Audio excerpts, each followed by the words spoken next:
falta de concentração é um indutor de erro que pode ser muito perigoso.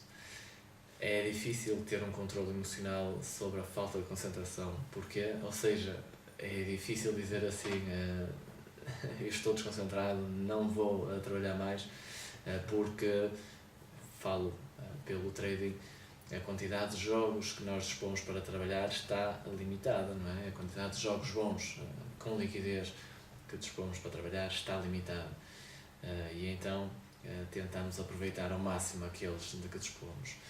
E eu fiz isso no princípio, não é? Tal como se põe que a maior parte dos apostadores entra em vários jogos por dia, não é? E eu fiz isso no princípio, não é?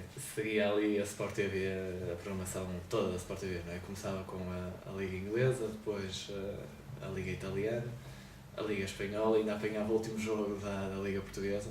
Portanto, eram muitas horas ali com números e ordens e gráficos e uma série de coisas, não é? Portanto, é óbvio que ao final da sexta hora já estava a pensar o que é que vai ser o jantar e coisas desse género. Isto é perigoso, não é? Obtive algumas perdas que foi claramente por falta de concentração. O mercado deu-me todos os sinais, mas eu não estava capaz, já não estava concentrado o suficiente para conseguir estar a fazer um trading de valor, estar a colocar apostas de valor. Enfim, já tive a oportunidade de dizer noutro tópico, nesta altura só trabalho com um jogo por dia, no máximo, e faço isso precisamente porque exijo de mim próprio um nível de concentração muito elevado, um nível de adrenalina muito elevado, e portanto prefiro optar por estar num jogo muito concentrado e saber que é só esse jogo, do que estar a passar por uma maratona de jogos, ok?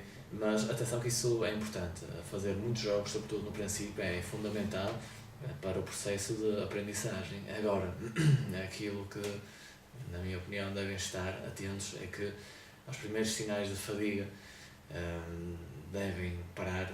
Foi isso que eu comecei a fazer, não é? Quando ainda fazia muitos jogos por dia, quando notava que não estava com aquela concentração ao máximo, parava 5, 10, 15 minutos, o que fosse preciso, ia fazer uma corrida para a Playstation, estava com a minha namorada um bocado, ia ver os passarinhos lá fora, uma coisa qualquer, mas parava de trabalhar, ok? Para não cometer erros derivados à falta de concentração.